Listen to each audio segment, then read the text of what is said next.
All right, so welcome to today's lecture for RN26. I believe this is chapter 37, if I have it right. Make sure you check in your book. Focus of today is really to looking at IE, which is what we call infective endocarditis, or a few of the valvular heart problems and diseases that we'll see in a lot of our patients and in the hospital. And so those are the two main focuses for today's lecture. Please do read the chapter, and let's get started right here. Um, we think about the concepts that this chapter really wants us to learn, this slide here is pretty good at indicating a few of the things that we need to always keep in mind. And very importantly, as we'll see in the next slide or two, is we need to remember the structure of the heart, the blood flow, how it flows into the heart, out of the heart, into the lungs, out of the lungs, back into the heart, and then through the body. So I really highly suggest that you learn and go over that before you continue here. Perhaps maybe pause, take a look at it, and remember that. Because knowing where the tricuspid valve is, the aortic valve is, the mitral valve is, and pulmonary valve is extremely important. And aortic valve as well is what I should be saying as well. So please keep that in mind. Two other words that you are going to need to really understand the concept of is stenosis and regurgitation. And really try to pay attention to this and look at this image here, because when you say stenosis, we really need to understand that it's not that it's necessarily closed, but it's important to understand that it doesn't open properly. So stenosis tends to mean obstructed or occluded or closed. And that's generally the meaning of the word stenosis. But I'd like you, for the purpose of this lecture, to think of stenosis as not necessarily closed, but unable to open properly, because it's slightly different, as we'll see. And then regurgitation really means that it's not closing properly. And so blood flow will go backward. And so keep that in mind as we go through. I put these two images here so that you can remember the blood flow through the body. And it's important for you to know that, but more important in this lecture, because we've already had the blood flow through the heart and to the lungs and to the body and so on and so forth in previous lectures. Here you must start to really understand where each valve is and memorize if one valve is in the right side of the heart or the left. Is it basically working between the right atrium and the right ventricle, which would be the tricuspid, or is it working between the right ventricle and the pulmonary artery, which is going to go to the lungs, carry the oxygen poor blood to the lungs? That's the pulmonary valve, right? Then the lungs are going to do the gas exchange, and then it's going to come back in through the left atrium, right? And then what's between the left atrium and the left ventricle? You need to remember it's the mitral valve, right? And that's at that point the mitral valve is controlling oxygen-rich blood.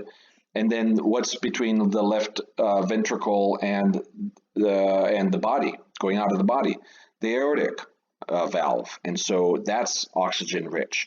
Now, I'm going to say something that I might not be politically correct to say here, but I think it's if it makes if I can plant a seed in your head to remember these four valves especially and the order they're in. Remember it this way: TP, MA, tricuspid pulmonic, mitral aortic. TP on the right, correct? MA on the left. Start with that. So how can we remember tricuspid pulmonic, mitral aortic? Well, toilet paper my ass, right? I know it might not be the most correct thing, but if you can remember in that way: tricuspid toilet, paper pulmonic, my mitral, my aortic ass. And you'll know, just remember it in that order: TP right, MA left, and you'll always know that the top one is the one in between the ventricles. Tricuspid, right atrium to right ventricle. Mitral, MIAS, M, is again left atrium to left ventricle. And then the bottom one will be pulmonic, is going to be the one that's going to be going out of the body, right? The pulmonary valve, pulmonic valve, which means it's going to go through the pulmonary veins to the lungs, pulmonary meaning towards the lungs. And then on the other side, MIAS, mitral, aortic. Aortic is going to be the one that basically goes to where? The body, right? Left ventricle out through the aortic valve to the rest of the body. So hopefully that helps you cement it. And if you have your own way, learn your own way, that's fine. Just remember that you should really understand that, because without really knowing this anatomy, it's going to be a little bit harder to understand the signs and symptoms that we are going to expect and what type of assessments we're going to be looking at. For example, the aortic, where are we going to listen to that? That heart sound, right? Normally like an S1, for example, where you're going to want to listen to it on the right side of the chest. All patients take meds, aortic, pulmonic, tricuspid. Remember the positions that we put the stethoscope to listen to the heart? It makes a big difference if you can remember this anatomy. So again, go over that, pay attention to it, and you'll be a lot better off. So here are the objectives. We're looking really at infective endocarditis, and a few of the valve problems are the most important things. We were not going to really cover much of the pericarditis or the myocarditis, other than just generally looking at what they may mean. Rheumatic fever, we are going to cover a little bit in more detail. Again, rheumatic fever and rheumatic heart disease. The valvular heart diseases are the key things that we want to learn. So infective endocarditis and the valves is what I really want you to focus on throughout this lecture and in your textbook. So let's start with IE, or infective endocarditis. And one thing that you want to understand is it's an infection of a specific layer of the heart, the endocardial layer, which I believe is the most inner layer, as we should see shortly. And it's also going to affect the cardiac valves as well. Treatment with this is always going to be antibiotic therapy, which has improved greatly the prognosis of this disease. And in a lot of patients with oral problems, gum disease, going to a dentist, we may give them prophylactic antibiotic therapy prior to letting them go, or prior to that dentist doing anything onto their teeth, especially if they have any history of any type, to prevent this infection from happening. And so it's, even though it's relatively uncommon, really we think that anywhere between 10,000 to 15,000 new cases of IE are seen every year in our country. So you may end up seeing some of these patients. Now, this is to show you the endocardium, which is the innermost layer of the heart and the heart valves, and which is the reason why where the endocardium lays is where the valves are attached to as well. And so it's going to both be affecting the endocardium and the valve. So please remember that IE, or infective endocarditis, is not only affecting the endocardium, but it can affect the valves as well. That's very important to keep in mind. So how do we classify IE, infective endocarditis? Well, there's subacute, there's acute. And it's really important. I want you to focus as we go through these next few slides. How can we distinguish between subacute and acute? Because how we treat them is very different. The subacute may be able to go home. It's a longer clinical course. It's antibiotic. Acute form can cause a lot of complications to the heart, which we want to prevent. They may need quicker treatment. So the subacute is typically, it affects those who have pre-existing valve conditions or problems, and it could have clinical the clinical course or treatment that we're going to be giving to these patients is really going to be extended over weeks or more likely even probably months. So it's a longer clinical course.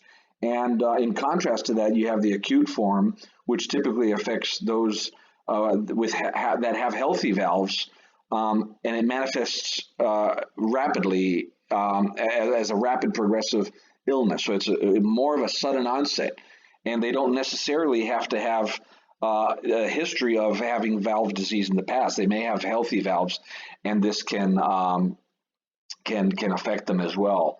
Now, IE is also classified based on the cause. So if it's, for example, somebody who uses IV drugs, IV drug abuse, IVDA we call them, then we would call this condition IVDA IE. IV drug abuse infective endocarditis, and we'll talk about this briefly later. And that may be like, or a fungal endocarditis, right?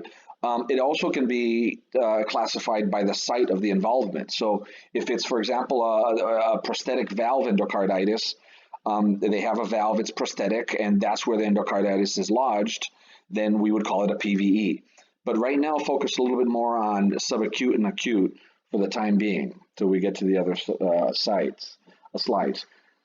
The most common cause, or the organism that causes IE the most, tends to be Staphylococcus aureus and Streptococcus viridans. They're both bacterial.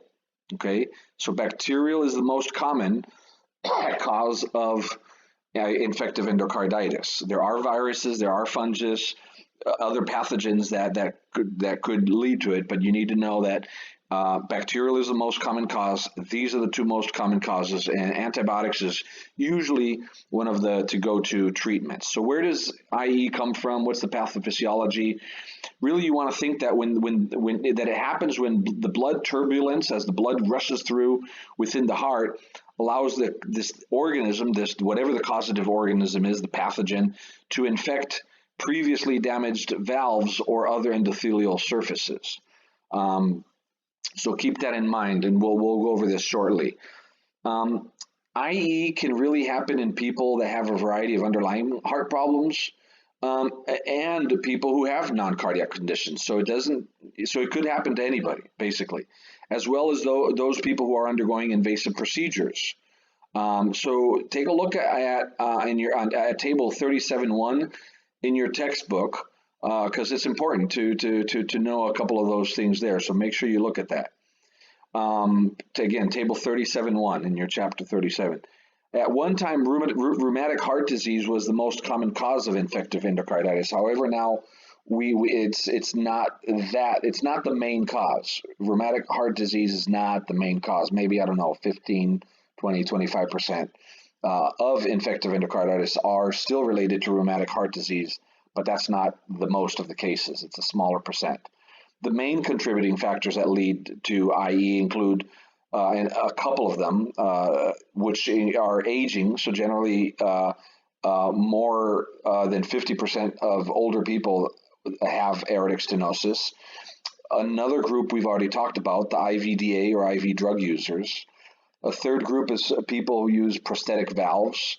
Another group is use of intravascular devices that may result in healthcare-associated infection, like MRSA, for example. And also, importantly to know is, and the last one is renal dialysis. Renal dialysis can clearly contribute to infective endocarditis, or endocarditis could contribute to kidney problem as well. It could go both ways depending on the situation. Again, talking still about etiology and pathophysiology, so where it came from, you really want to understand one thing. Vegetation. The primary lesions of IE, infective endocarditis, consist of mostly fibrin, leukocytes, platelets, microbes that start to adhere to the valve surface or the endocardium. Remember, the infective endocarditis affects the endocardium, the inner lining, but it also affects valves. So this vegetation, this lesion, and this buildup of fibrin, leukocytes, platelets, microbes that start sticking to the surface can stick to either the valve or the endocardium. And the loss of parts of these fragile vegetations into the circulation can end up really in embolization as well. So basically, parts will break off, travel, and cause a lot of other problems. So vegetation, build up in the two areas that you know. So keep that in mind. And I put this image in here so you can get a good look at how vegetations grow. In this case, per the image, is the mitral valve. So there you have it. Right there you have growth growing on the mitral valve. Anybody remember the mitral valve, where it goes in between, in between? Toilet paper, my ass, right? So if you remember, M as the left side and M as the top, toilet paper on the right, my ass on the left, M is on the top, so that means it's going to be between the atrium and the ventricle, which means it's between the left atrium and the left ventricle.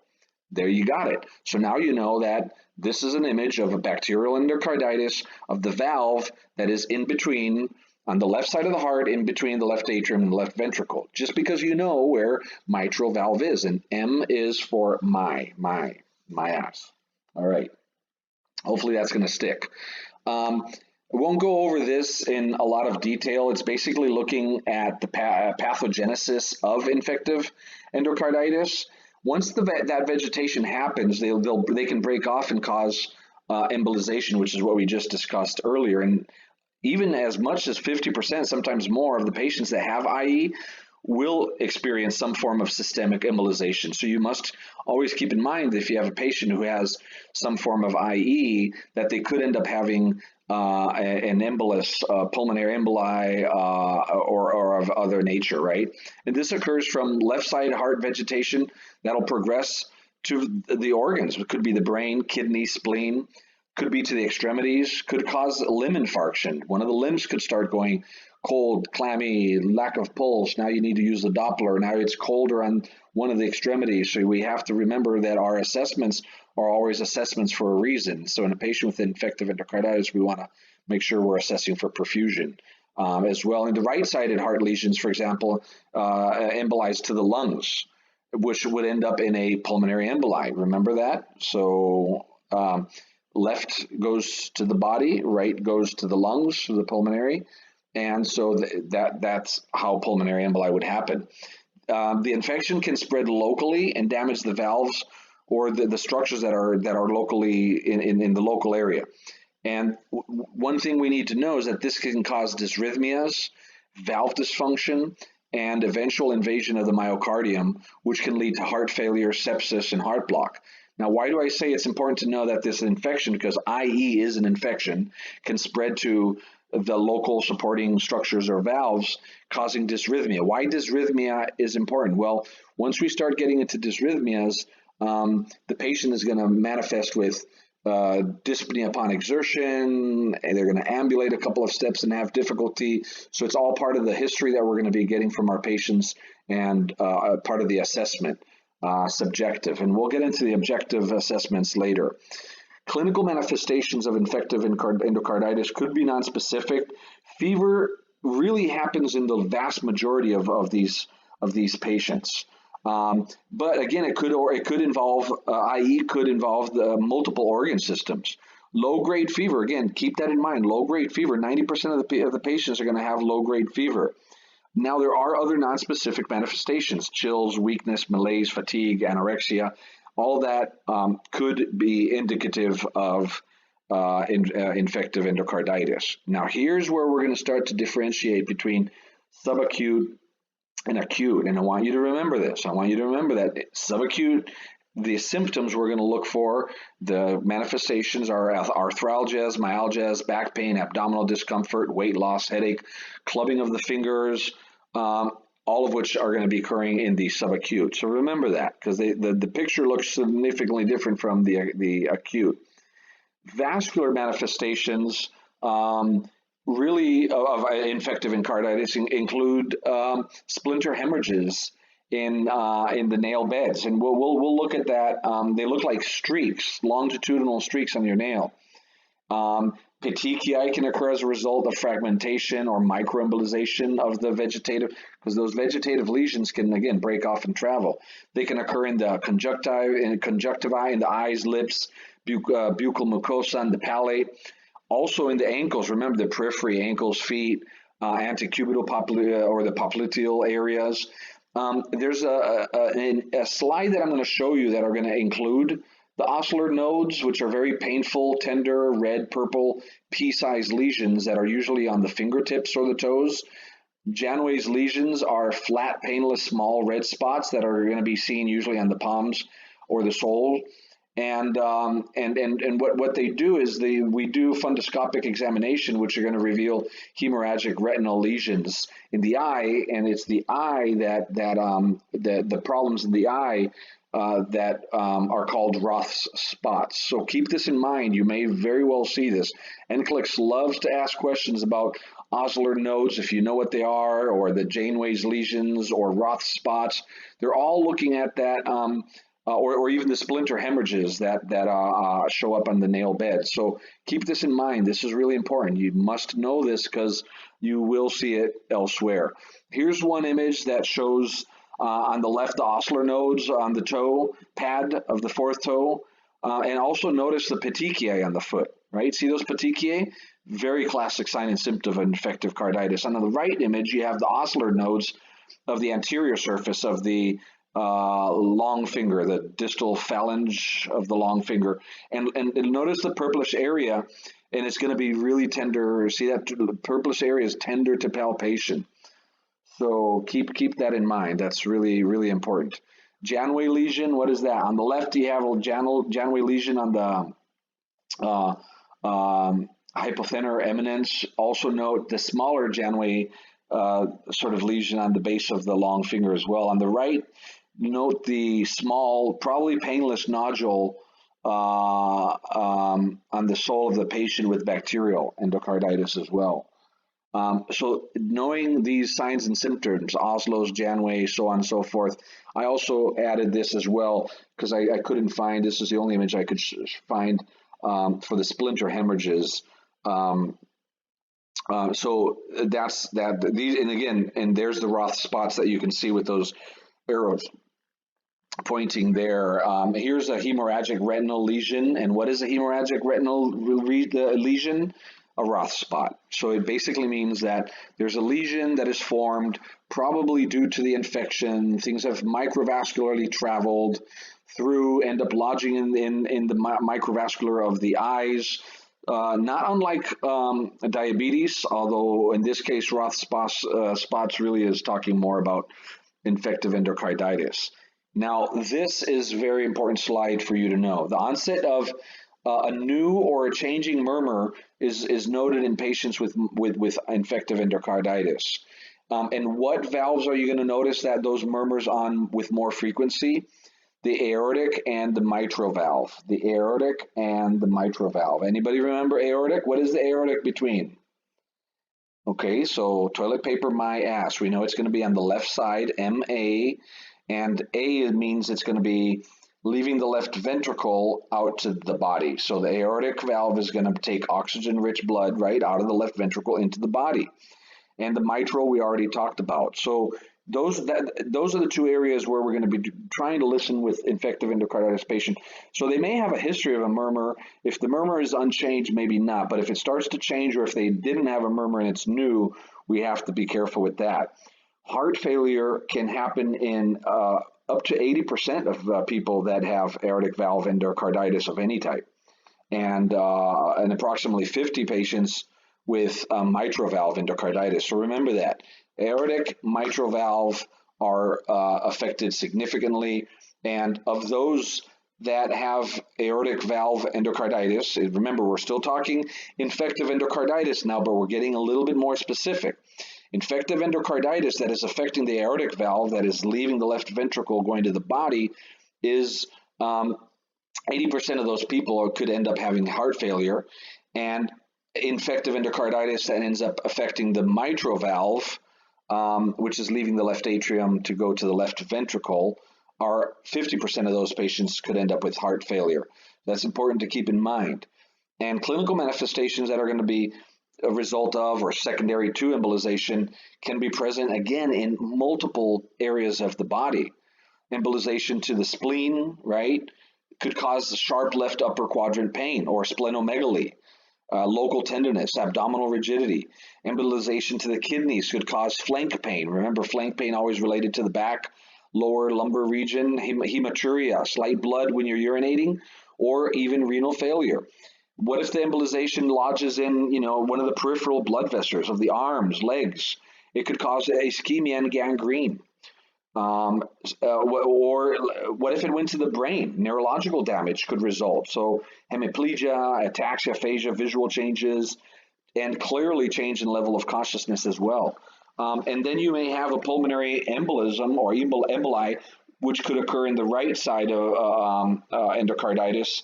And that's going to really affect more of the dyspnea, chest pain, hemoptysis, cough with blood, and respiratory arrest, right? That PE is very, very dangerous. So keep that in mind, and keep in mind the symptoms that I just went over with you on this slide, please. So how do we diagnose a lot of these studies? Well, we're going to want to do a history, which is really important. We're going to ask the patients if they had any recent dental work, if they in the last 3 months, 6 months, last half a year, if you had any dental workup, urological, surgical, gynecological procedures, or obstructive, if they given birth, right? Because all of these things, especially dental or surgical, because remember, surgery can put them at risk for infection as well. And so we want to ask those questions. Then we're going to document whether they had any previous history of IV drug abuse. It's important to ask that because that'll determine, it can help us determine where in the heart the problems are having as well. Have they had problems of heart disease, recent cardiac catheterization, cardiac surgery? Have they had any intravascular device placement, any filters, renal filters, femoral filters, renal dialysis, or infections, skin, respiratory, UTI, all of these, any type of infection we want to be asking about. Very important is laboratory tests, really important. Pay attention to this. We need to draw 2 blood cultures drawn within 30 minutes from each other from 2 different sites. 2 different sites. They can't be the same sites. And if both of them turn up positive in more than in most of the patients with infective endocarditis, that's one of the main key ways we're going to be diagnosing them. Cultural negative endocarditis is usually associated with antibiotic usage within the last 2 weeks, or due to a pathogen that is really hard to detect. So, but most importantly, is important to know about the 2 blood cultures they're extremely important. Sometimes patients may end up having mild leukocytosis, but that would be more in the acute. That's part of the laboratory. ESR or C-reactive protein may be elevated. The ESR stands for erythrocyte sedimentation rate, and you already know what the C-reactive protein is. It's a nonspecific general inflammatory marker that says there's inflammation, just doesn't specify necessarily well. Echocardiography is valuable really to with patients that have IE, especially if the blood cultures are negative, right? Or if the patient who is a surgical candidate has an active infection.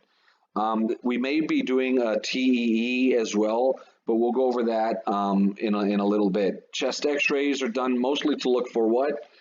Cardiomegaly, enlargement of the heart. Remember, in a lot of these conditions, if the heart is in fibrillation or unable to pump the blood properly forward, then that could lead to a lot of those conditions.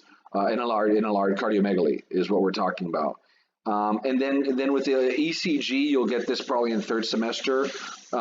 It may show 1st or 2nd AV block. And again, heart blocks are going to occur because the cardiac valves lie really close to the tissue, especially in the AV node. So don't worry about that right now, but keep that in mind. Again, major criteria to diagnose infective endocarditis include what? At least 2 of the following. Positive blood cultures. Remember, we have to have 2 of them from 2 separate sites, and within 30 minutes, both of them are going to be positive. That's probably about 90% of your patient.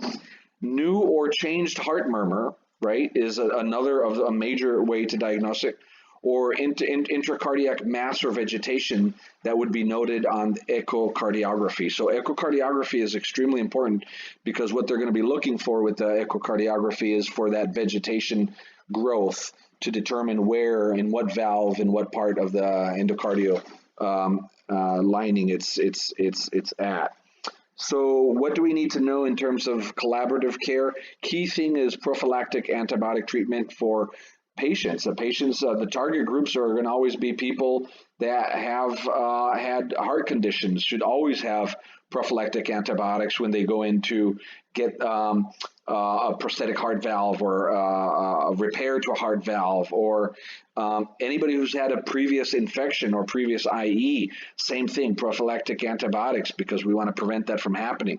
If they have congenital heart problems or heart disease, same thing. Also, cardiac transplantation patients or recipients who develop heart valve disease, same thing. We will always want to keep that in mind. It's extremely important. So and you can look at table 37.2 in your book to look at what we're going over right here right now. Conditions or procedures, other procedures that require antibiotic prophylaxis, again, apart from the groups that we just talked about earlier, is oral. Any dental manipulation to your gums, roots, teeth, dental, any puncture to the oral mucosa, dental extractions, dental implants, a cleaning included may require, especially if you're somebody who's prone to bleeding, the gums bleeding as well. So you're going to require significant amount of prophylactic antibiotic prior to that happening. A lot of patients who are going to have a respiratory incision of any type, so think in this case like a biopsy, tonsillectomy, adenoidectomy, any of these would probably require as well a prophylactic antibiotic. And if you have a wound infection or a UTI,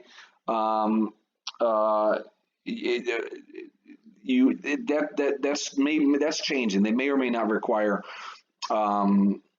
prophylactic, but in some cases that's up to the doctor to determine. Usually, if they have previous heart problems, if they have a UTI, they probably will give them that prophylactic. So one of the most important things, which is why we always want to do those two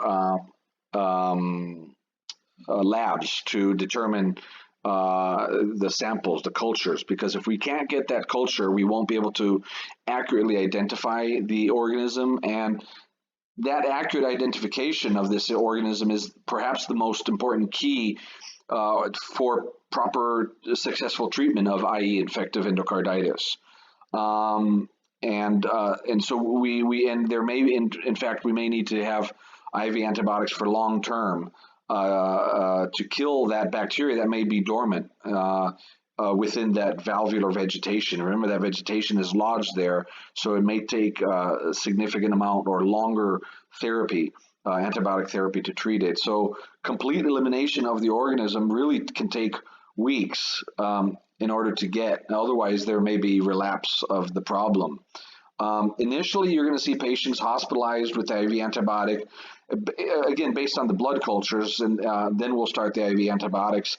And the effectiveness of the therapy is going to be assessed, again, with the follow-up of blood cultures. And cultures that if you do a second series of blood cultures, if they remain positive, they're really going to indicate inadequate or perhaps even inappropriate selection of the antibiotic.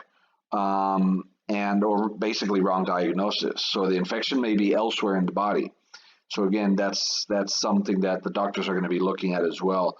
Fungal endocarditis, sometimes, and even a lot of the prosthetic valves can respond poorly to antibiotic treatment alone. And so early valve replacement followed by, prolonged, again, 4, 5, 6 weeks, antibiotic is going to be recommended for these type of situations. And in the past, we used to do valve replacement as a sort of an adjunct procedure in the management of infective endocarditis. but we no longer are trying. We're no longer doing that unless it's absolutely called for, and then they may. But it's not done anymore as an adjunct procedure. Fever again is going to happen in 90% of the patients for several days after the treatment has even been started, and can be treated with aspirin, Tylenol, ibuprofen. Fluids and rest are going to be the most important things that we're gonna have. Complete bed rest is not going to necessarily be indicated unless the temperature remains elevated or there's signs of heart failure, at which we're going to have to target our nursing interventions specific to the individual and their ability to move about. Within the nursing assessments that we want to do, remember subjective health history, what drugs they're on, recent surgeries, procedures. And again, the past health history, especially if they're having signs and symptoms of IE or we're suspecting IE, any previous history of valvular congenital, syphilis, syphilitic cardiac problems, any valve repair replacement, any previous endocarditis, giving birth, childbirth, that's a big one. And remember, if we remember that bacteria is the most important ones, staphylococcal and streptococcal infections are very common reasons why patients may end up having these problems. So again, and in some patients, there may even be hospital-acquired bacteremia as well. Patients that have had drugs, IV drug abuse, but also immunosuppressive therapy, so if they've had autoimmune or they had an organ transplant and they're on an autoimmune therapy, may lead to the possibility of leading to them to have infective endocarditis. And then surgery, again, remember what I said earlier, gynecological problems, invasive surgeries like catheterization, cystoscopy, intravascular procedures, dental, don't forget that. And then some of the GI procedures like one of the endoscopy as well may lead to that. So these are all questions we're going to be asking them in the subjective. This is just repeating that. Any IV drug abuse, alcohol, weight change, chills, hematuria. Remember the microvascular in the kidney problems, exercise intolerance, weakness, fatigue.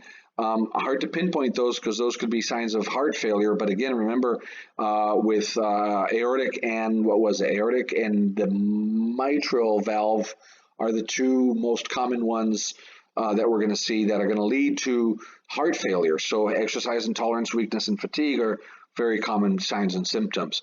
Cough, dyspnea upon exertion, orthopnea, palpitations, night sweats, pain, headache, joint muscle tenderness. All of these are things we're going to want to subjectively ask for the patient.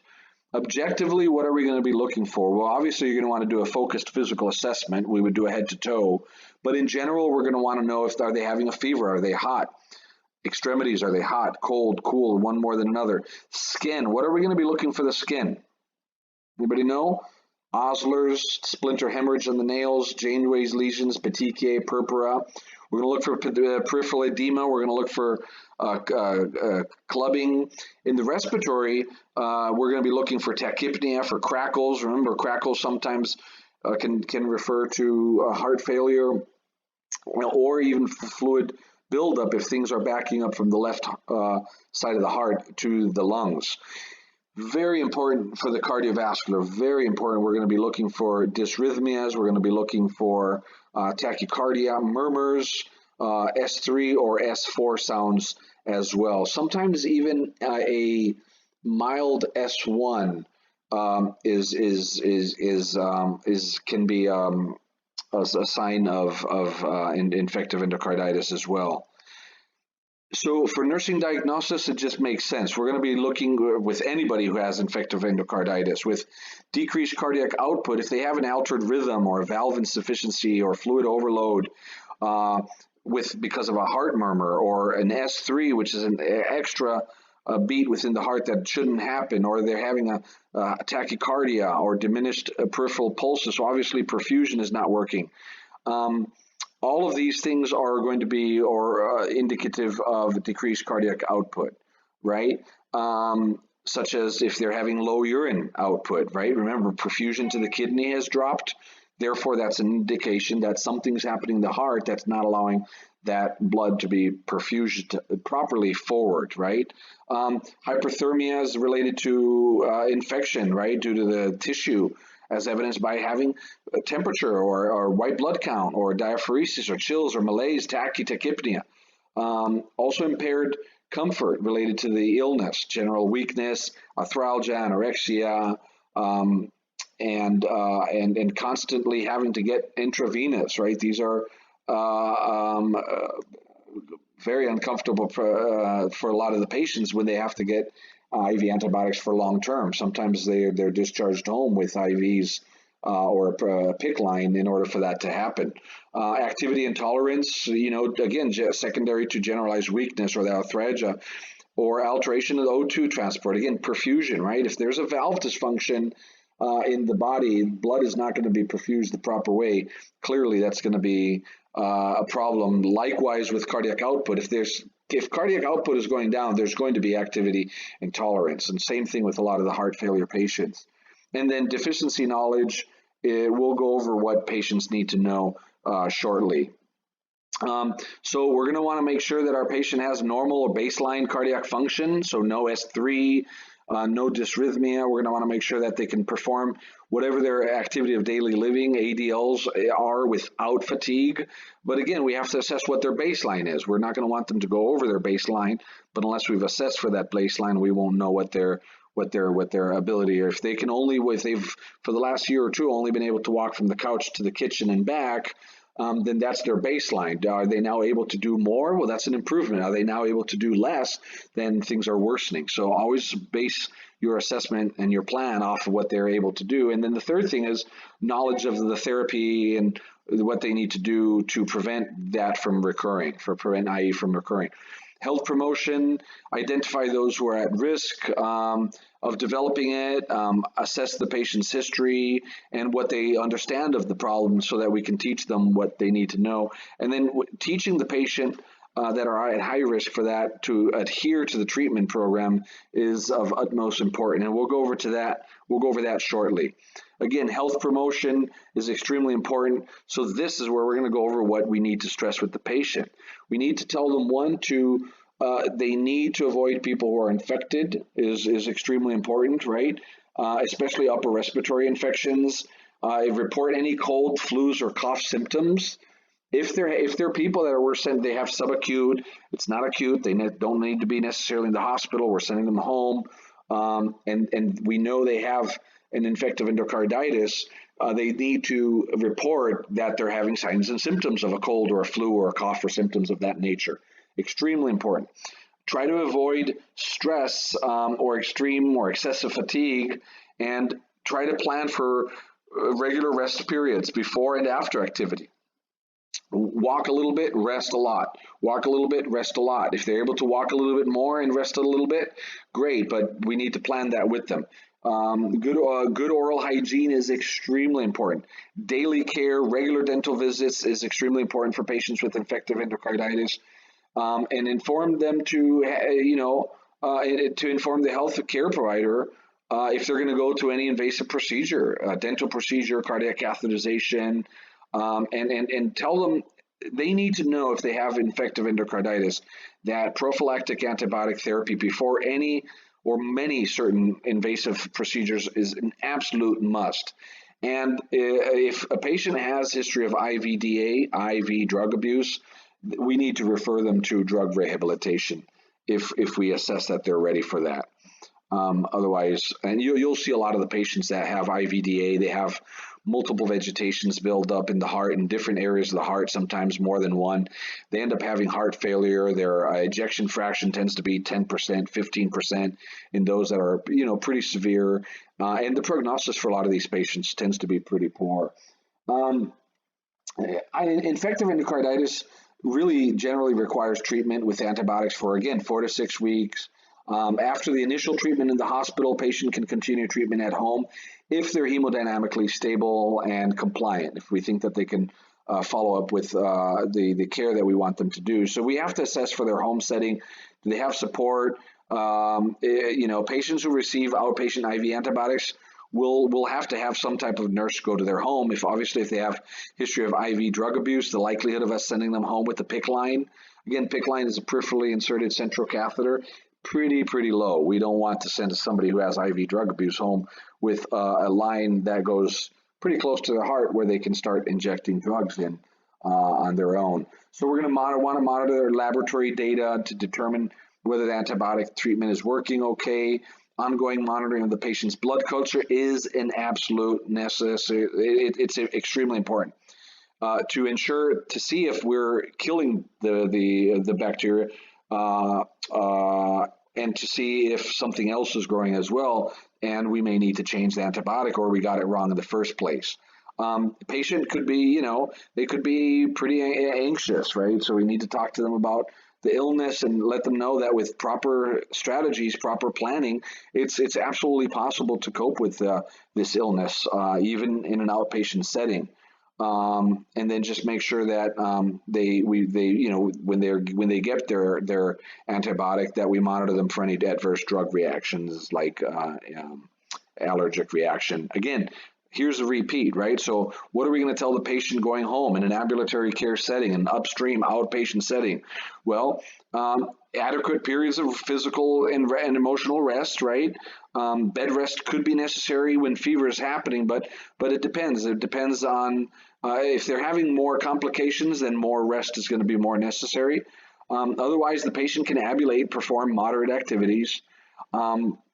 And then we really want to prevent problems from reduced immobility. Like we tell them to have the compression devices or stockings, perform active range of motions, walk, ambulate, deep breathe, turn, cough, use an incentive spirometer. All of those things are extremely important for these patients because we know that they could end up having an embolization. And we've told you already, I've told you where a lot of these embolizations can happen. Okay, from the heart to the peripherally to the kidneys to the brain.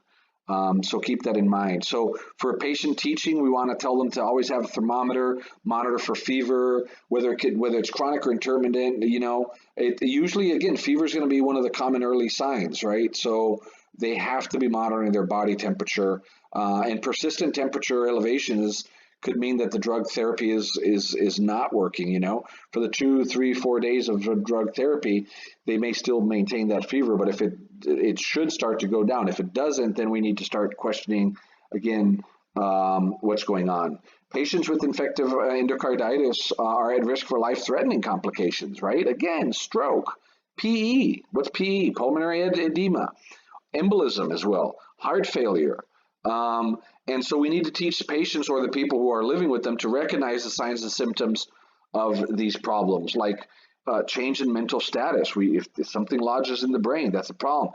Dyspnea, chest pain, sudden onset of I can't breathe, or unexpected weight gain. These are all things that patient needs to be instructed about when they're sent home. So do their caregivers, so they know to call 911 if they have sudden onset of dyspnea, chest pain, things of this nature, or sudden onset of mental change as well.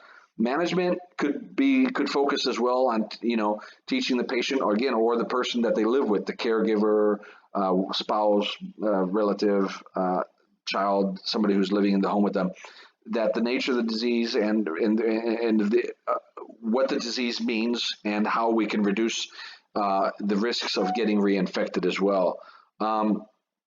Follow-up is extremely important. Good nutrition is extremely important. I'm not going to delve over that. You know me in nutrition. And early treatment of common infections like colds is important to try to maintain their health as well. We're going to want to instruct the patient about the symptoms that may indicate recurrent infection like fever, fatigue, and chills. Again, tell the patient to notify if they're having fatigue, chills, fever of new onset. And then finally inform the patient about the need to or the importance of prophylactic antibiotic therapy. I'm repeating these things for a reason, right? Especially, if they're going to go to dental procedure or things of that nature. Keep that in mind, okay? So how do we evaluate the overall outcomes? How do we know if what we're doing for the patient is working? That's what evaluation means. Well, if they're able to maintain adequate tissue, perfusion, good pulses, leg extremities maintain equally warm, one of them is not cold, you're not using a Doppler on the other, the clubbing is decreasing, pulses are equal bilaterally upper lower extremities, maintains normal body temperature, temperature starting to decrease from being hot to warm to less warm, to fever starting to slow down. They're now able to perform activities that are previously they weren't, right? They're reporting they're feeling a little bit better, breathing a little bit better. Their emotional comfort or their physical ability to ambulate is now increasing more than before. Again, and again, patient education is extremely important. So we always want to make sure that the patient is able to describe the disease process. They know it's a vegetation. They know it can lodge somewhere. They know that it can embolize. They can know it can cause complications. They know what the signs and symptoms of those complications are, what the treatments are if they're going to go to a procedure like a dental to see a doctor to get some prophylactic treatment, right? And what measures they need to take to prevent recurrence of the treatment, the disease, so they don't get further infected. Okay. All right. We are now leaving IE or infective endocarditis. We're going into the world of valvular heart problems. So the heart has, again, two atrioventricular valves, right? It has the mitral and the tricuspid and two semilunar, the aortic and the pulmonic, and both of them close the blood flow, the unidirectional blood flow, right? One direction. And so that's important to know that blood should be flowing in one direction because in some cases it's going to be flowing backward. Normal valve is going to be either open or closed, right? Allowing blood to flow forward or for ventricular refill, so on and so forth. So the normal positions of the valves or the leaflets or the cusps are when the valve is open or closed. That's just a normal image. The valvular heart disease, really what you want to understand, or how we define valvular heart disease, is really according to the valve or the valve that's affected. That's why that anatomy I was talking about at the beginning of this slide is really important to understand. Also the type of functional alteration. So not only is the valve or the valves that are affected, but is it stenosis or is it regurgitation? What type of function is it going to be playing? Is it stenosis or regurgitation? And remember, stenosis is a little bit more about the inability to open, and regurgitation, the inability to close, which is what I said right now. This is just the same slide that I put in earlier. So make sure you get this image because it's going to be important. Generally speaking, yes, stenosis means a narrowing or constriction. The valve orifice is going to be smaller. But however, in a stenotic valve, though, you want to understand that the valve opening again is that there's a narrowing, that the forward flow of blood, again, the forward flow of blood is impaired. So remember that if stenosis happens, the forward flow of blood is going to be impaired. What happens with that? What is that going to create? It's going to create a difference in pressure on both sides of that valve that should be open. So the amount of the stenosis or that constriction or that narrowing or that smalling of the valve is going to determine the pressure difference. So if the higher the difference, the higher or the greater the stenosis is going to be, and we'll get to that shortly. If the constriction is larger, obviously the pressure is going to be significantly higher because less blood flow is going to happen. And remember, blood flow should be equal on both sides of the valves. Again, you want to remember that in regurgitation, and I want you to understand that regurgitation really is a form of incompetence or insufficiency. And remember, regurgitation is the valve is not closing that well or all the way, so blood is going to leak backward. Blood is going to leak backward. In stenosis, the valve doesn't open the full way, so not enough blood is going to be passing through. It's a big difference. With regurgitation, blood is going to be leaking backward when it shouldn't. With stenosis, not enough blood is going to be moving forward when it should. Keep that in mind, okay? And again, with regurgitation, you're really looking at an incomplete closure of the valve, which again is going to result in what? A backward flow of the blood. Keep that in mind, backward flow of the blood. Now we're going into specifics. We're still talking about heart valve disease in general prior to this. Now we're talking about the mitral valve stenosis. So when you see these words, break it down and analyze it. First, analyze where it's at. Mitral, toilet paper, my ass. Mitral is MA, toilet paper is TP. TP is on the right side of the heart, MA is on the left side of the heart, and the top one, so T or M, right, is going to mean it's between the left atrium and the left ventricle. So we know that the mitral is going to be on the left side of the heart, and we know it's the valve that's going to be in between the left atrium and the left ventricle. So we now have pinpointed location. Stenosis. What does stenosis mean? Well, let's take a look at that. We've been talking about it in generally, so let's get into that. Most of the cases of mitral valve stenosis, at least in adults, is going to be from rheumatic heart disease. And so rheumatic mitral stenosis is really it's common in a lot of developing, used to called third world countries. And again, because rheumatic heart disease is not treated, ultimately it leads to this mitral stenosis. Less common causes are congenital mitral stenosis or rheumatoid arthritis or systemic lupus erythematosus, so on and so forth. Rheumatic endocarditis causes scarring of the valve leaflets and the chordae, those little chordae tendineae, the little sort of like tendon-like structures, and we'll show you those in a second. And then contractures and adhesions develop between the junctional area. So let's take a look at that. The bishop's mitre or hat, if you look at this image there, it sort of shows you what the that hat looks like and where the chordae tendineae are. And so this is just going over a little bit of the anatomy so that you know what it is. This is what we really need to focus on here, right here. The deformities that are going to happen in the mitral valve stenosis are going to block the blood flow. Again, we know stenosis is going to block the blood flow forward as opposed to regurgitation, which creates a backflow of blood. So if you know where it's happening and what it's blocking, right, it's going to create that pressure difference between where and where? Between the left atrium and the left ventricle during diastole, right? During diastole. So that left atrial pressure and volume buildup is going to happen in the left atrium. And what is that going to cause? Well, it's going to cause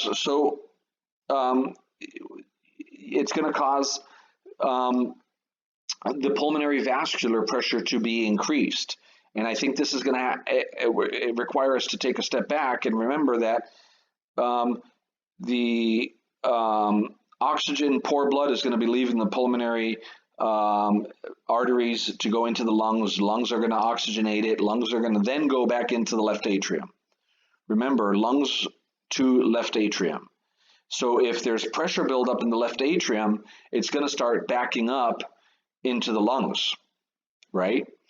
That is what we're calling increased pressure in the pulmonary vasculature. This will make a big difference when you start studying wedge pressures in critical care in third and fourth semester. And a huge problem with this is that that overloaded left atrium pressure is going to place the patient at risk for atrial fibrillation. And remember, atrial fibrillation is when, if the heart beats like boom, boom, boom, boom, boom, boom, those are good flows. That's good perfusion. But when things are unable to provide one good push, but it's more like more of a fibrillation motion that's going to be happening in this area of the heart between the atrium and the ventricle of the left side, then fibrillations could happen, and that again, that's going to put them at risk for embolization, and a lot of patients with atrial fibrillation may need to be on some form of anticoagulant because of that risk for embolization forming. This is just an image of mitral valve stenosis and a vegetation buildup in the mitral valve region. And this is that same image that I gave you earlier. You know, that mitral valve that's stenosed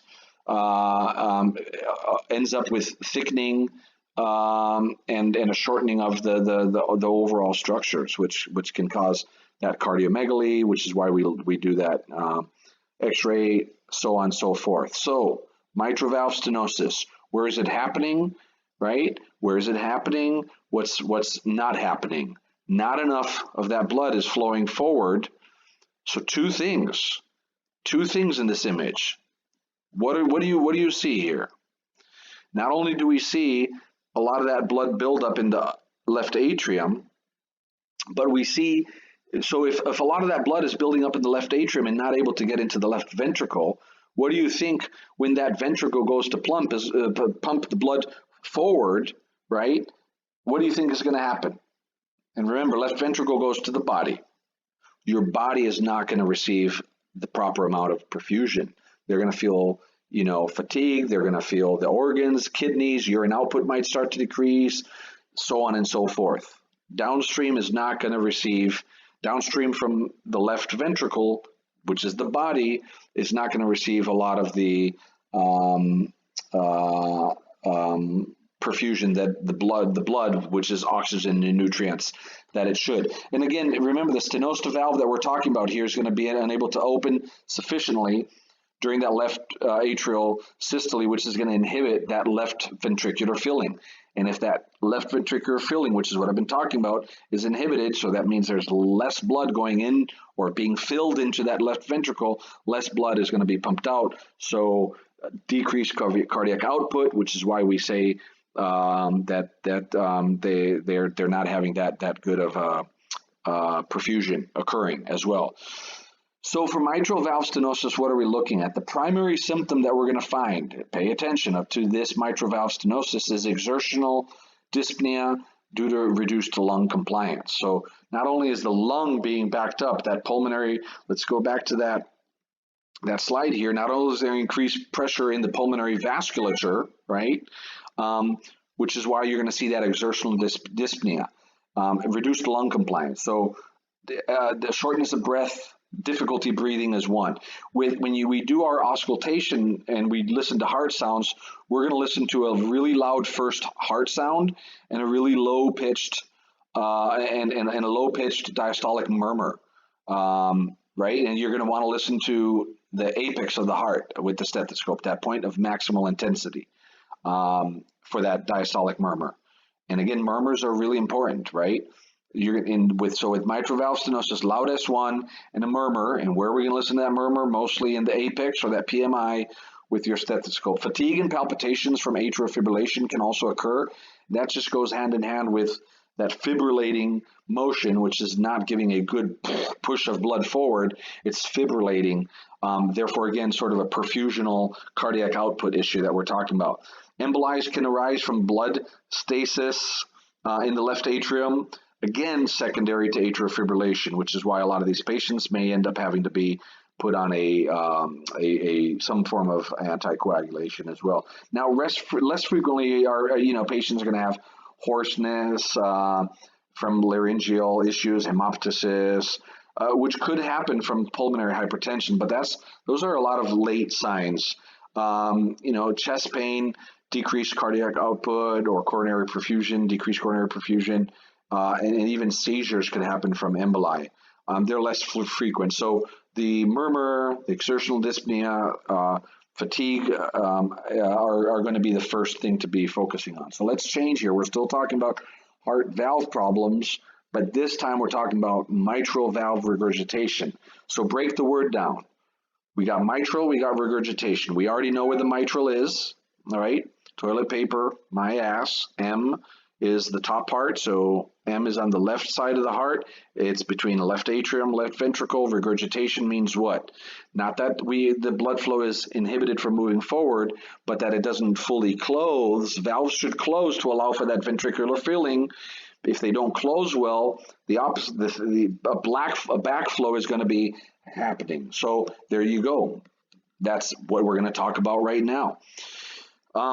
The valve function is going to depend again on whether the leaflet is intact or not, whether the chordae tendineae, the papillary muscle, left atrium, left ventricle, what and where is being affected, and that all is going to have to be diagnosed with echocardiograph. We're going to look at it. They're going to do an X-ray, so on and so forth. And a defect in any of these structures, again, the leaflet or the chordae, those cords, or the papillary muscle, or the left atrium or the left ventricle, because that's where the mitral valve is. So you must know that is going to determine what type of problem the patient is happening. So depending on where it's at is going to be, you will see the problem occur.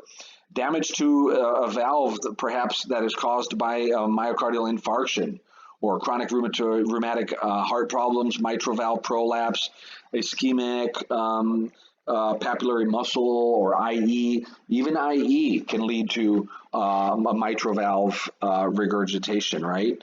Now, if somebody's had a myocardial infarction or has a history of myocardial infarction, and which can lead them to having especially with left ventricular failure, right? They're going to have more risk for a rupture of that coronary tendineae, and they're going to end up having a acute, or they could end up happening, I should say, acute mitral valve regurgitation. And again, remember that mitral regurgitation is going to allow blood to flow backward from where to where? Left ventricle to the left atrium due to an incomplete valve closure during systole. Okay, keep that in mind. Now, both of the left ventricle and the left atrium are going to have to work, or they will end up working harder to preserve, again, an adequate cardiac output. And in an acute mitral valve regurgitation, sudden increase in pressure and volume transmits to the pulmonary bed. And basically, this is going to end up in having pulmonary edema, and if untreated or not caught early enough, cardiogenic shock, right? Now, that's acute. In chronic mitral valve regurgitation, that additional volume is going to result in in cardiomegaly, left atrial enlargement, left ventricular dilation, and hypertrophy, and finally, again, decrease in cardiac output. So keep that in mind in terms of the damage that mitral valve regurgitation can produce. Again, if you know that the mitral regurgitation allows the blood to flow backward from left ventricular to the left atrium due to that incomplete valve closure, you're going to want to understand that both the left ventricle and the left atrium are going to have to work harder. Again, I'm repeating myself for a reason, to get better adequate cardiac output. And again, please pay attention to the difference between the mitral regurgitation with that increase in pressure and volume being transmitted to the pulmonary bed, which ends up in pulmonary edema, and if untreated, cardiogenic shock. If untreated, acute mitral valve regurgitation could lead to pulmonary edema and cardiogenic shock. In chronic, it's going to lead to that enlargement and that hypertrophy, and ultimately to decreased cardiac output. And this is just showing you a picture of the mitral valve regurgitation, which is this is important to keep in mind, because when we talk about hemodynamic stability, knowing where the mitral is, knowing stenosis, knowing regurgitation is going to make a big difference. And again, with mitral valve regurgitation, a big problem is inhibiting the left ventricular filling, proper filling. It makes a big difference. So pay attention to acute and chronic with mitral valve. Pay attention to acute and chronic. So acute clinical manifestations, again, remember low cardiac output could be masking a systolic murmur. Rapid assessment is going to be absolutely necessary. That could mean cardiac catheterization or even a valve replacement or repair. So if they came back from a mitral valve placement, they could end up having an acute problem. And how do we know they're in an acute problem? It says it right there. And this is what you need to know. Thready peripheral pulse, cool, clammy extremities. Remember, cool, remember those manifestations, because that could be an acute manifestation of mitral valve regurgitation. Now, what about chronic mitral valve regurgitation? They could be asymptomatic for years until they start to develop some form of left ventricular failure. But then again, we're going to be seeing things like weakness, fatigue, palpitations, progressive dyspnea that's happening, not sudden onset, but over time. That's why it's progressive dyspnea. And then we're going to be having peripheral edema because there's an increase of ventricular volume that's going to lead to audible lub-dub-dub, that S3, right? Even with a normal left ventricular function, you may see that as well. So keep that in mind. Patients that are asymptomatic with that have mitral valve regurgitation still need to be monitored carefully, right? And because they may end up needing to have valve repair or replacement or surgery may end up being considered before significant left ventricular failure or pulmonary hypertension develops. Again, remember that pulmonary hypertension could develop. All right, so we're sticking still to that mitral guy. So we know where mitral is located, and now we're talking about a prolapse. So let's go into a prolapse. Prolapse really refers to an abnormality of that mitral valve, that leaflet, which is, again, connected to the papillary muscle and that chordae tendineae, those threads, that should be, that allows the leaflets to prolapse. Or basically a prolapse is like a buckle backward. It moves back into the left atrium during systole. And it is the most common form of valvular heart disease in the United States. The most common one that we see. And the use of the term prolapse can confuse a lot of us because even when the valve is working normally, that MVP or mitral valve prolapse is usually benign overall, but serious complications can happen, including regurgitation, including infective endocarditis, right? Including other problems, heart failure, cerebral ischemia, so on and so forth. So although the etiology or the cause of a mitral valve prolapse is overall unknown, there seems to be some genetic link or familial incidence in some patients. So again, in your subjective analysis, we want to ask them pretty clearly. This shows mitral valve prolapsing or buckling or moving backward when closed. So it looks like a hood. So instead of going downward, it's going upward. So you see you see how that looks, right? And when they do the echocardiography, if it looks like that heart all the way on the left, it looks instead of being popping downward, they're popping upward. Then it's a good indication that perhaps prolapse, mitral valve prolapse is happening. So the mitral valve is not fully dropping down; it's buckling upward. And so again, how do we confirm it? We confirm it with echocardiography. And again, what are the characteristics of it? Murmur from regurgitation that's louder. The prolapse won't necessarily alter the S1 or the S2, but severe mitral valve regurgitation could, although uncommon, could lead to serious complications with the valve prolapse. So you can pay attention to these symptoms. Most patients are going to be asymptomatic, or only 10% will have symptoms. Murmur due to regurgitation or severe mitral regurgitation, although it is uncommon. But those are going to be some of the clinical manifestations. So that murmur is a big thing to keep in mind.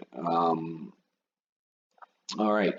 So dysrhythmias are most commonly seen with, like, the ones that you're going to see are probably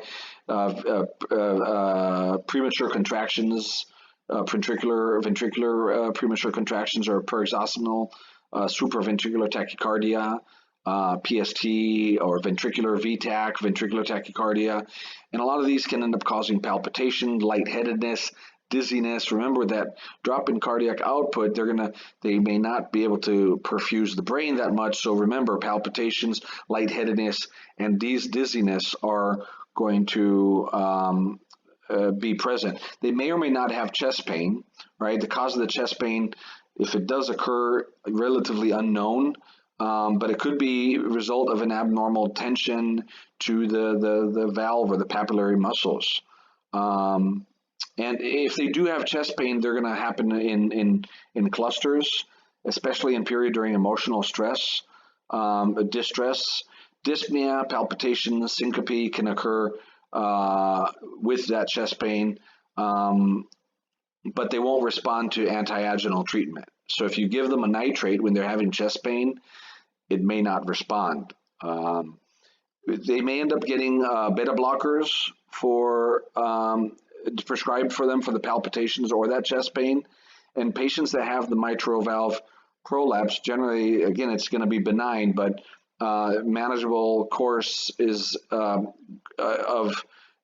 for example, the complications. And remember, we know one of the complications is mitral valve regurgitation. There really is no other therapy other than to try to treat the symptoms and the problem overall.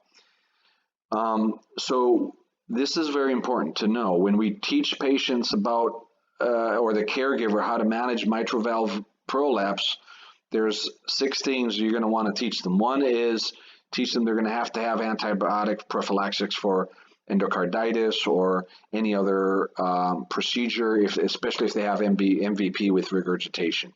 We're going to tell them to take the drugs as prescribed, which is important, like the beta-adrenergic blocker, beta blocker, to control the palpitations or the chest pain if they're having it, because if they don't take that beta blocker, more complications can happen. You don't want that to occur. They don't want that to occur. So this is what we need to teach them. 3, we need to tell that patient to eat a healthy diet, especially to avoid caffeine or stimulants. So we need to make sure that they look at all those energy drinks to make sure they're not taking stimulants, because we want to try to control tachycardia, control palpitations, not provide it. So if they have anything like ephedrine or caffeine in it, over-the-counter medications could completely exacerbate the symptoms. So big no-no. We need to encourage the patient to begin or maintain an exercise program to keep that optimal health, not necessarily overdo it, but keep what they've been doing or increase slightly. And then perhaps the most important one is the final one. When do we call the healthcare provider? When do we call the healthcare provider? Well, if symptoms start to develop or worsen, so palpitations developed when they didn't exist, or they did, but they're worsening, or fatigue didn't exist and now it does, or fatigue is now worsening, or shortness of breath didn't exist and now it does, or they had shortness of breath before and that was their baseline, but now it's worsening. They were anxious before, and now they're a lot more anxious, or they weren't anxious before and now they're developing anxiety. So you can get the point, right? If things are developing new onset, or if things are worsening, you want to pay attention to that. That's key for you guys to know. You should be paying attention to that. All right, we're now moving to a different part of the heart, aortic valve stenosis.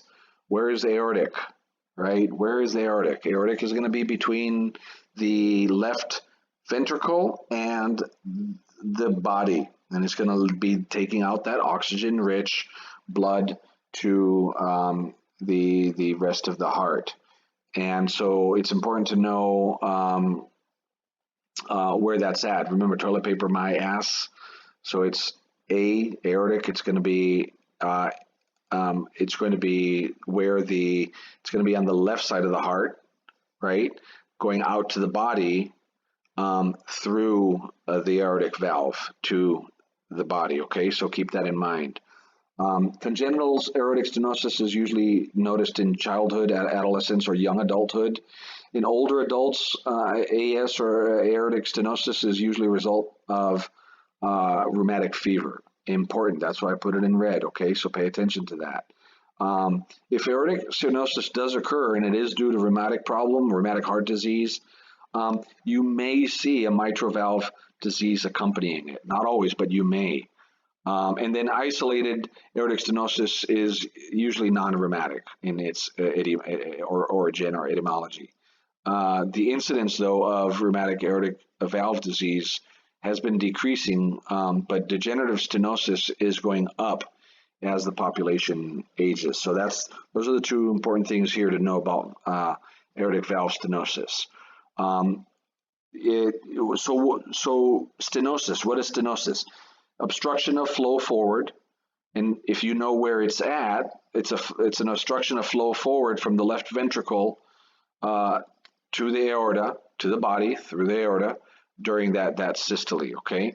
And what is that going to end up affecting? Well, read what it says. Left ventricular hypertrophy and an increase in myocardial oxygen consumption.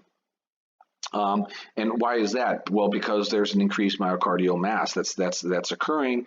And if this disease does progress, remember the compensatory mechanisms.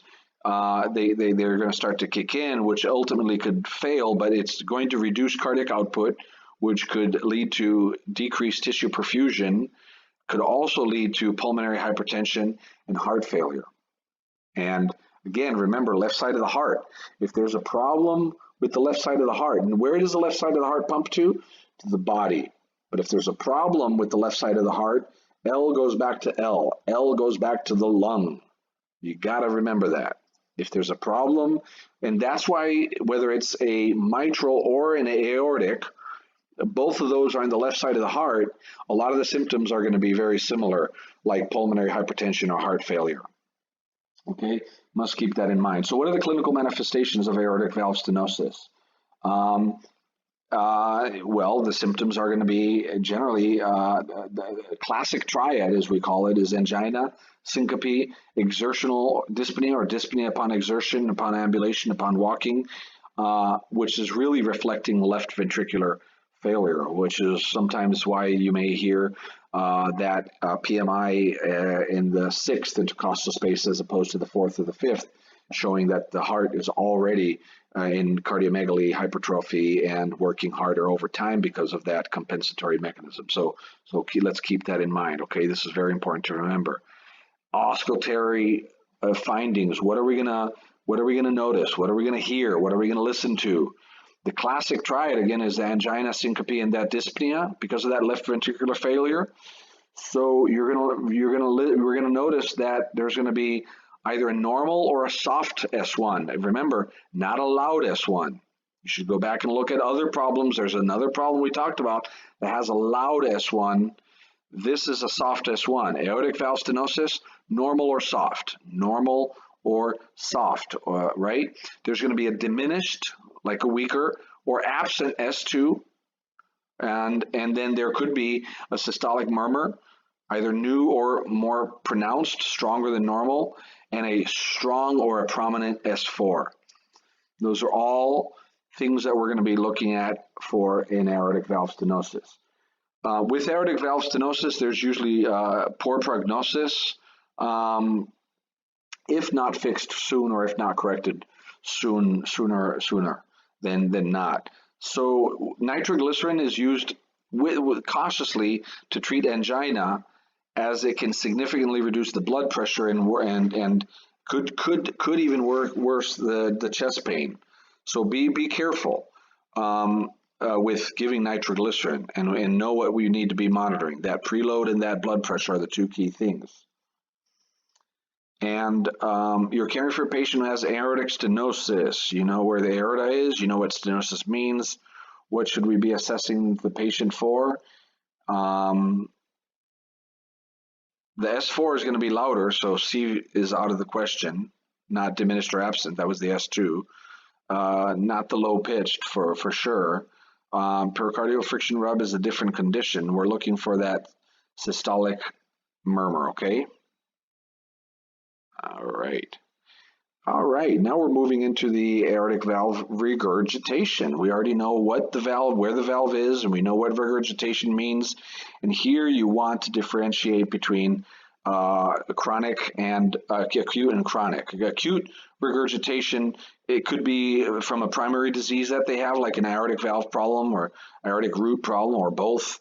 But it could be if they had a car accident, trauma, infective endocarditis, i.e., aortic dissection, surgery that they had can end up causing an acute an aortic regurgitation. Sorry, and it really, this is a big life-threatening emergency. So pay attention to it, okay? And then with chronic, again, it's mostly a rheumatic heart problem, congenital from the family, and the aortic valve could have an infection, or they could have had a history of syphilis or chronic rheumatoid conditions as well. And so what do we need to think about in terms of what's happening with aortic valve regurgitation? Well, it's going to cause that retrograde, or that backward flow, blood flow, from where? From the ascending aorta into the left ventricle. So instead of moving forward into the aorta, into the rest of the body, right, it's going to be moving back into the left ventricle during that diastole, because we're talking about the ventricle here. So this is going to result in a volume overload. The left ventricle is initially going to try to compensate for that chronic aortic regurgitation by dilatation and hypertrophy, again, the compensatory mechanism we keep talking about always, and then the myocardial contractility ultimately is going to decrease. So it's going to hypertrophy first, but the contractility is going to lose over time because it's going to be less effective, and the blood volume in the left atrium and pulmonary bed was going to increase. And what is that going to lead to? Pulmonary hypertension and right ventricular failure. Okay, and ventricular failure. All right, let's see here. Let's go down. And aortic valve regurgitation, some of the clinical manifestations that we're going to have to know are basically cardiovascular collapse, okay? Severe dyspnea, chest pain, hypotension, all of which are indicating left ventricular failure. Again, left ventricular failure, okay? And cardiogenic shock, ultimately, which is a life-threatening emergency. We talked about that earlier.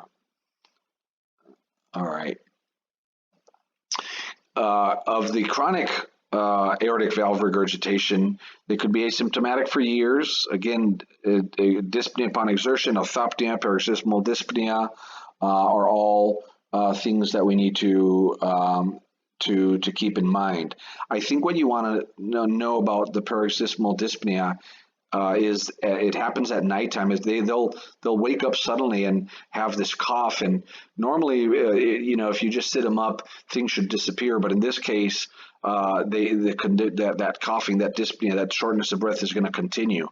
Angina, which we already know is a chest pain, could be happening.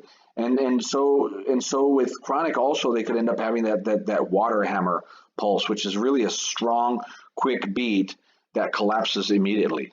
Okay, if it's really severe, you'll feel that pulse that's really sort of bounding, and then it disappears. It's like a water hammer. And with auscultation, you're going to get a softer absent S1. You may get an S3 or S4, and then the murmur, usually a high-pitched type murmur, is going to be noticed.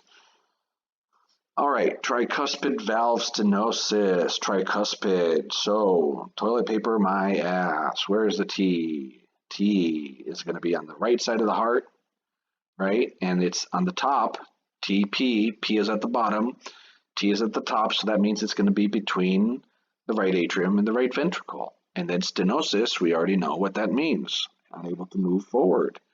Who does this happen to?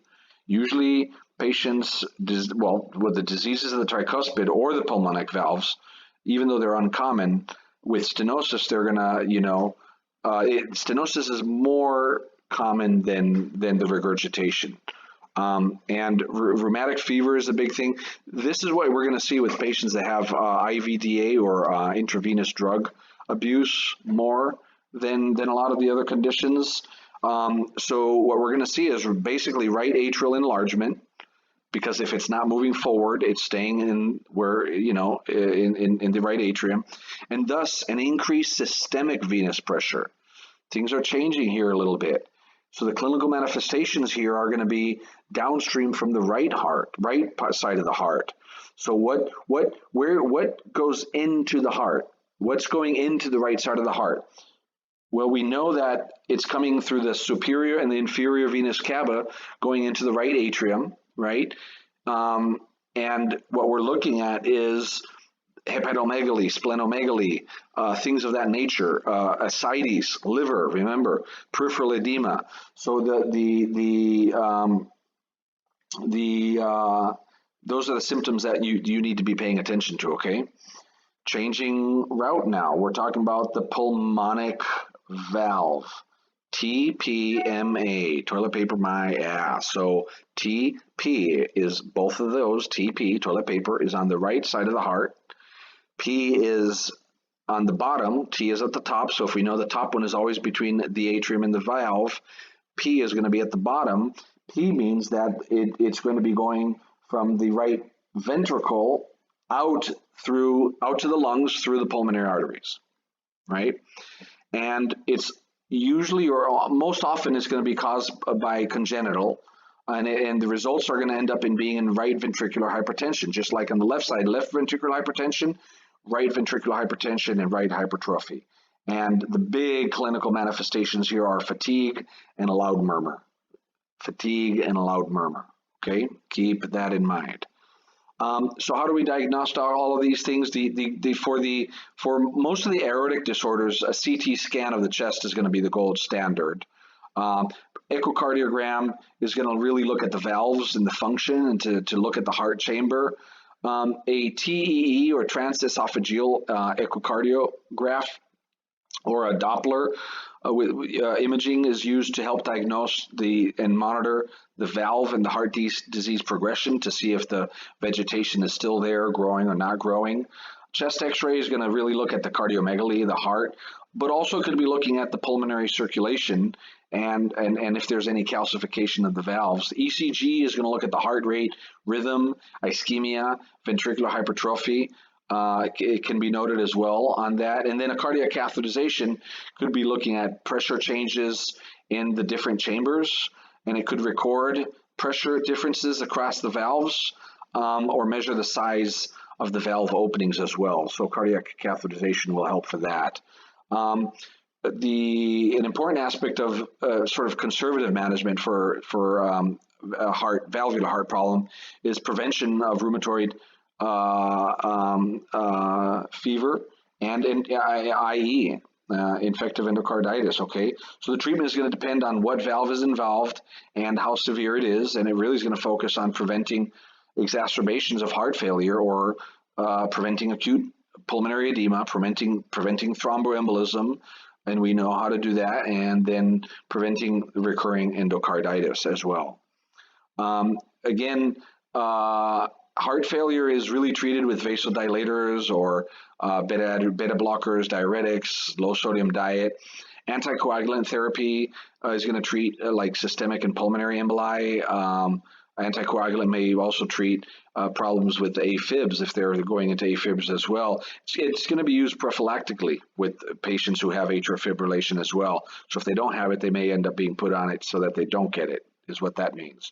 And atrial dysrhythmias are going to be common and treated mostly with calcium channel blockers or beta blockers or antidysrhythmic drugs, or even sometimes with they may end up having a cardioversion.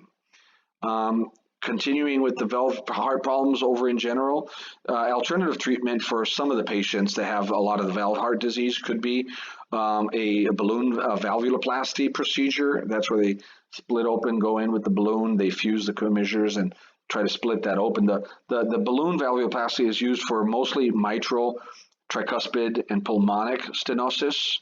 Again, the balloon is going to be mostly for mitral, tricuspid, and pulmonic. less often for the aortic stenosis. And again, the procedures are going to be done in a cardiac catheterization lab because it involves that balloon, that fill up going in through the femoral artery or the vein into the stenotic valve. And the balloon will be inflated to try to attempt to separate the valve leaflets. Again, with stenosis, they're not opening, so they want to separate them. That's what the purpose of the balloon is doing. And that just sort of shows you how they insert it and then they try to increase that size of that balloon to open up those leaflets. Surgical therapy sometimes is an intervention, depends on the patient's clinical diagnosis, using the New York Heart Association classification. And you'll get that in third or fourth semester. Don't worry about that right now.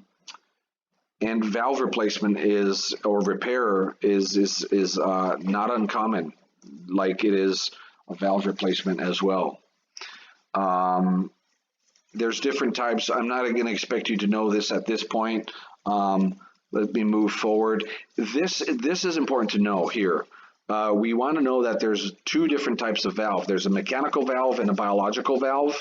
The biological valve could be bovine, porcine, could be a human valve from a heart transplant. The benefits of a biological tissue is that they won't need to be put on anticoagulation, but they last less period of time. And the mechanical valve the benefits is they last a lot longer. But they're at risk for a thromboembolism, so they're going to need to be put on a long-term or for lifetime anticoagulation. You do need to know this. So any artificial or mechanical valve, they're going to last longer. They're at higher risk for an embolism or an emboli breaking, releasing, lodging elsewhere, and it's going to require long-term anticoagulation. Biological or a tissue type of a valve they last. They're less durable, which means if they may need to go back in at some point in the future to get a replacement of that valve, but they may not need to be on. And so what would you expect with the patient that a person has a mechanical or an artificial valve? What's the risk with the patient? Patient comes in, they have a history or they just had a mechanical artificial valve placed. What are they risk at? Yes, risk for thromboembolism, but they're also at risk for bleeding, because they're going to be put on an anticoagulation therapy. So they're at risk for bleeding. You need to keep that in mind as well. This is just an image that shows you the different types. Where the one on the A is like a ball valve. The ball moves up and down. The B is more like a bileaflet valve to allow the blood to flow through. And then the other one is the porcine form of it. All right, so nursing assessment. Again, a lot of this is a review. IVDA, fatigue, past medical. I'm not dyspnea upon exertion. That's what the DOE means. PND again is that paroxysmal nocturnal dyspnea. That's an important one to keep and pay attention to as well. So these are a lot of these subjectives. We went over them. Objective, we could ask them subjectively if they've been having a fever, but objectively we're going to actually take their fever, touch their body, touch their forehead and their extremities as well. Diaphoresis, flushing, cyanosis, clubbing, peripheral edema, crackles, wheezes, hoarseness. So again, the integumentary, where we also know they're going to be looking at a few of the other things as well, which you should know. Objective data, we've been going over this. Cardiovascular and GI. So with the GI, you're going to want to know if there's ascites, hepatomegaly, unexplained weight gain.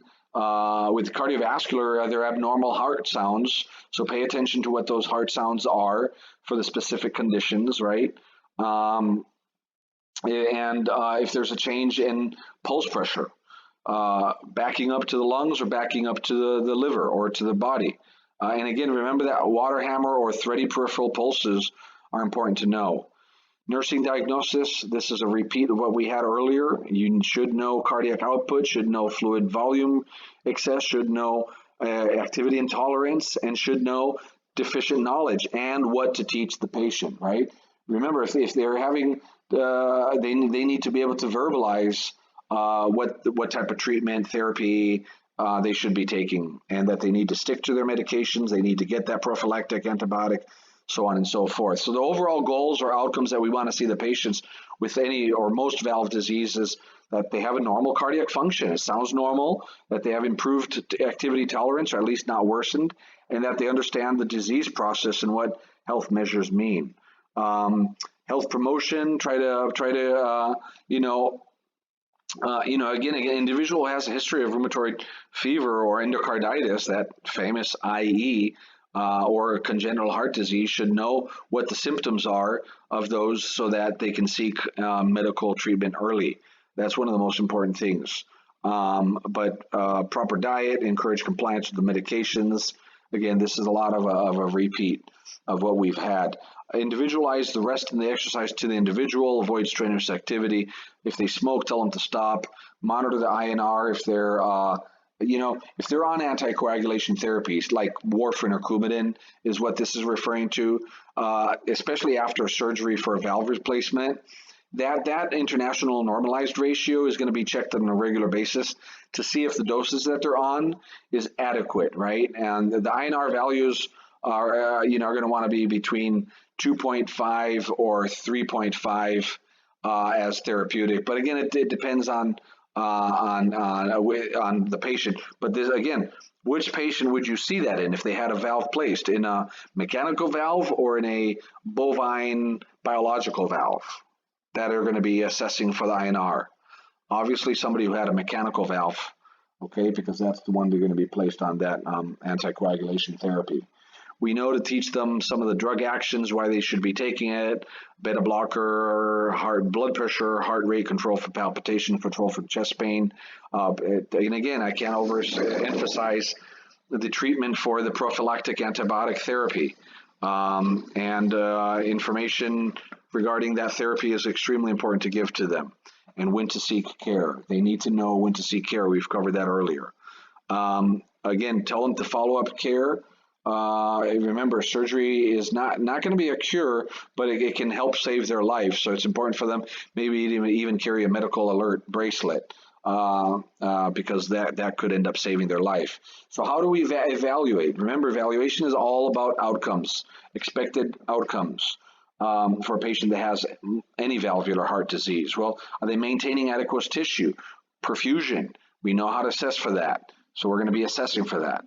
Achieves fluid and electrolyte balance, that they're not fluid overload, they're not dehydrated in any way whatsoever either, as well. That they achieve optimal level of activity, again, that's going to be based off of their baseline, and that they're able to describe the disease process and the appropriate measures that they should be taking to prevent complications, like that prophylactic antibiotic.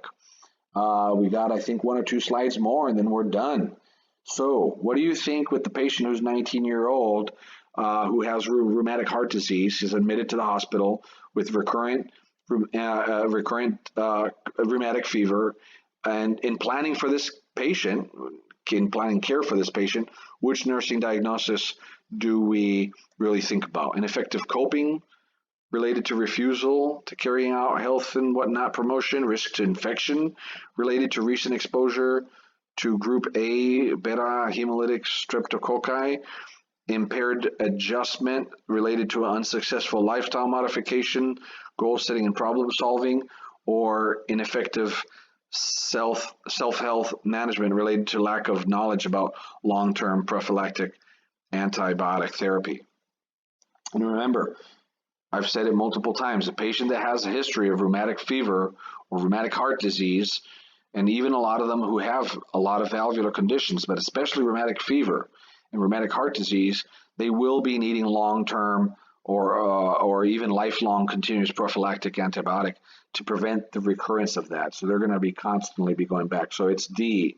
And I would hope that they're looking at as well probiotics in the interim in between the antibiotic therapy, because otherwise their gut microbiome is going to be royally destroyed, and a lot of their ability to absorb the nutrients, absorb the vitamin, absorb the medications that they have, the change of their pH. So we really want to make sure that we tell them to to consume as well some probiotics as well. And then the last but not least slide is I just added this here for just some natural ways to treat infective endocarditis or endocarditis symptoms. So prioritize keeping your teeth clean and healthy 2-3 times a day. Dental hygiene, regular checkups with your doctor. Avoid heavy alcohol consumption and drug use, especially IV drug use. Manage your fevers properly, aches and pains properly. Keep yourself hydrated, eat an anti-inflammatory diet, and make sure you follow up with your doctor for routine care. And ladies and gentlemen, we are done. So have a good rest of the day or evening, depending on when you're listening to this.